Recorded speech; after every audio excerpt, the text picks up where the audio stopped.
जी नवीन पिढी याच्यामध्ये सिरियसली यायला तयार आहे त्यांनी त्यांनी याच्याकडे फोकस करायला पाहिजे की नाही, मी माझं नॉलेज पहिल्यांदा एक्सटेंड करणार.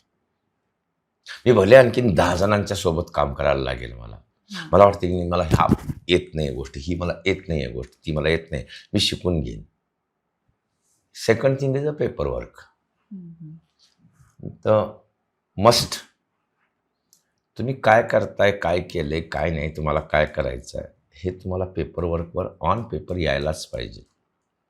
आज मी असे कितीतरी कोरिओग्राफर्स बघितले की त्या डान्सच्या स्टेप्स वगैरे ते बसवतात, खूप छान असं कोरिओग्राफ केलेलं असतं, पण त्यातलं एकही त्या वर्डशी रिलेटेड नसतात.